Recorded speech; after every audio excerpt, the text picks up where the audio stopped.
Let's talk about adding events to Abingdon360.com, and this is just part one because what we're going to do in this video is just add a very basic event with no bells and whistles, and then in another video we can look at extending that and adding more to your event. So let's go to the website Abingdon360.com. And the first thing we need to do is sign in to the site with our business profile. So we'll just scroll down to the bottom, click login, and we'll fill out our login username and our password. It's already filled that in for us because it's saved in the browser. So we'll just click login. And now we're in.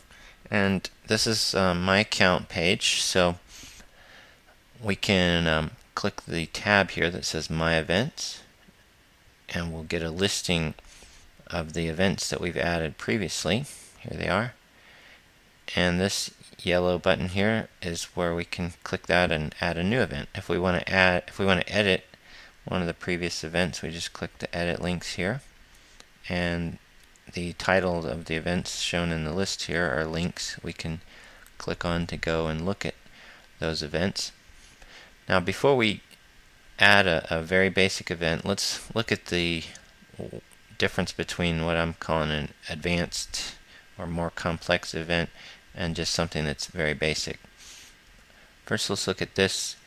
This event is very basic. There's no problem with adding events like that. There's a lot like this, but what I mean by basic is that there's no picture, there's no video, it only happens on one day. Now if you compare that to this one, the main difference is there's a photo that goes along with it, and this is a video that's added, and we can look at that in another video. And then this one spans multiple days, and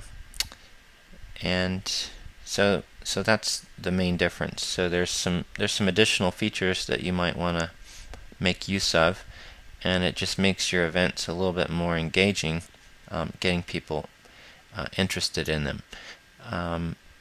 One thing about the images is if you add an image to your event, they'll show up. The image will show up, in some of these side margins and on the home page and places. So it makes it a little bit more interesting for people when they're looking for things to do. One other place where the images are used a lot is on the upcoming events list. And if you scroll down here, you can see some events have images and some don't. So you're not required to put an image, obviously, but as you can see, if you scroll through here, the ones with images really pop out. The ones without images, sometimes you might just kind of skip over them accidentally. So it's kind of a good thing to add an image. Let's go back to my account and let's just add a basic event. So we'll click Add Event, and now it's given us the form to create the event, so we'll just give it a title.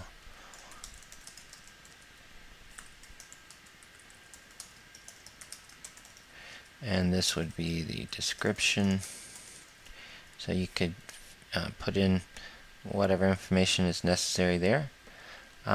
We can put in the age suitability. Let's say teens and up, and we'll make this one be free. You can, if you've got a price range that spans, a few different price ranges, you can select multiple here by holding down Control on Windows and Command on the Mac. So we'll just click free. And then just for this basic one-day event, we don't need to do any repeating. We're just going to say this event is for tomorrow, and it happens at 11 o'clock a.m. And that's all we need to do. We don't have to put an ending time or anything else like that. We'll just say this is when it starts, and we'll say this is has to do with classes and literature. And we won't add an image because this is just basic, and we'll just click Save. And here is our basic event that we just created. It's got all of our information that we just entered, and this is a link that takes you over to the calendar page. Let's click that. If we scroll down on the calendar page for this day, we can see here's the event that we just added, and it's at 11 a.m. just like we said. We click that, it'll go back to the event page with more information about the event.